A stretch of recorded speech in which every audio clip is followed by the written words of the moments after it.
Your life as a slave in a medieval brothel. You were barely considered a woman when the man arrives in your village. Not a soldier, not a priest, a businessman. He rides in with 2 guards and a ledger tucked under his arm. His boots are clean, his cloak is heavy. He does not look like someone who worries about winter. He speaks calmly, confidently, like a man used to being obeyed. He doesn't speak to you, he speaks to your father. Your village has been fading for years. Each season takes something away.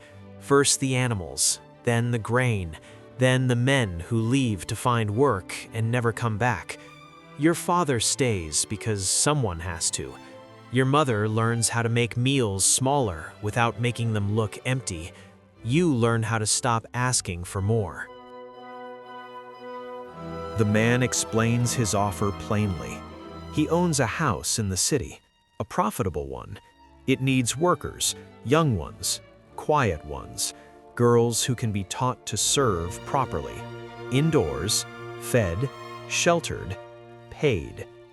He says the word paid carefully. He places silver on the table, more than your family has seen in years.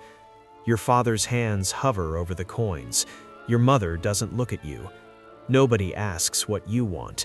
That question doesn't exist here. Hunger answers for everyone. The man nods once. The deal is finished. You leave before dawn. The city is louder than anything you've ever known. Narrow streets packed with bodies, smoke hanging in the air, the smell of waste, animals, sweat, and something sour you don't recognize yet. The building he owns has thick stone walls and narrow windows. No sign, no name, just a heavy door reinforced with iron. When it closes behind you, the sound settles deep in your chest.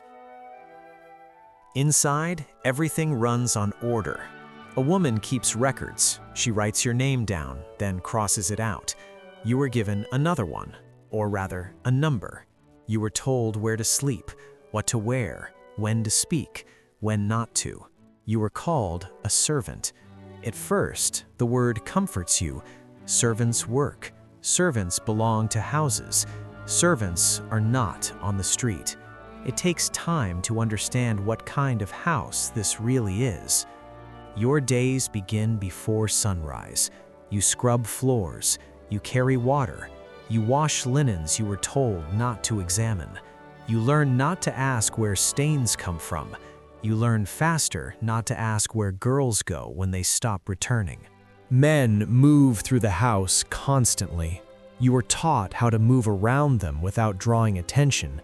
Eyes lowered, steps quiet, hands busy. You learn that being noticed is dangerous.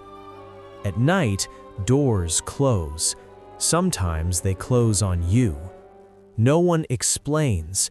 Explanation is unnecessary. Correction is how you learn. Correction hurts less if you don't resist.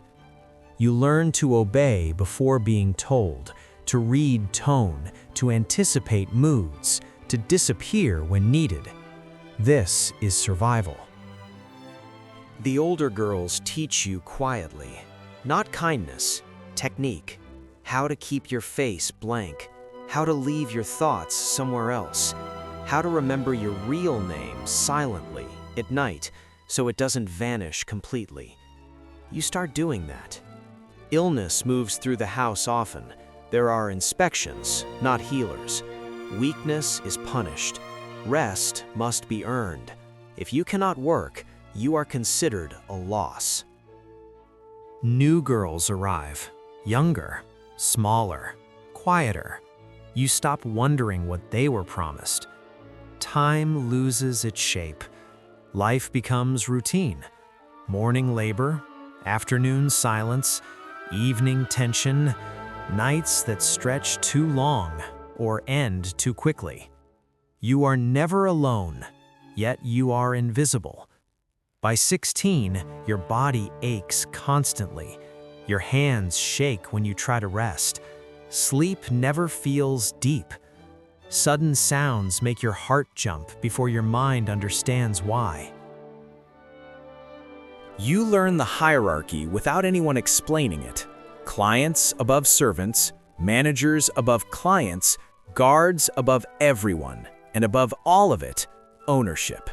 The law outside these walls belongs to the house, not to you. Even the city understands that. Property that runs away is returned or punished. You think about escape once. You picture the street, the open air, the sound of footsteps that aren't monitored. Then you remember the locks, the guards, the fact that no one would protect you even if you made it outside. Freedom without protection is just another way to disappear. You stop thinking about escape. You start thinking about endurance.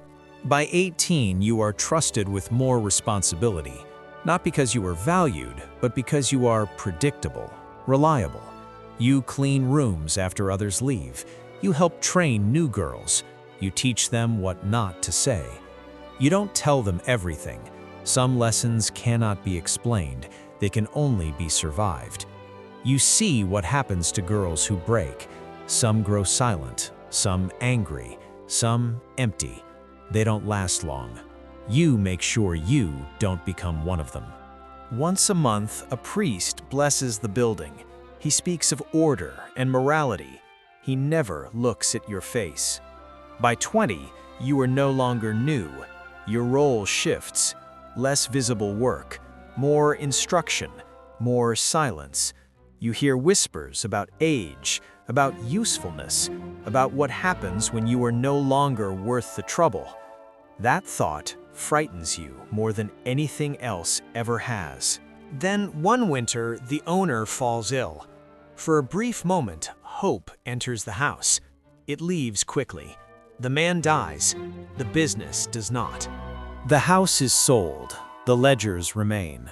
You are counted, reassigned, and absorbed into the new ownership without ceremony. You understand then that this place does not belong to one man. It belongs to the city, to commerce, to something far larger than any individual. At 23, you are offered a choice: stay and work in other roles, cleaning, training, managing, or leave. Leaving sounds like freedom until you understand what it actually means. No money, no family willing to take you back, no name that isn't marked. Still, you choose it. Freedom is cold, loud, unforgiving. You take whatever work you can find. Washing dishes, cleaning houses, serving ale. Men look at you differently when they guess where you came from. They always guess. You move often. You don't stay long enough for questions. You learn how to disappear in plain sight. That skill never leaves you. Sometimes, late at night, you think about the girl you were before the city. Barefoot in dirt, hungry but untouched by this world. History will never record your name.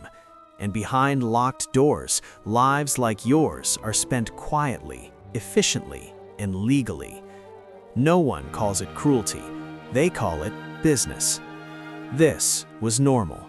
This was your life.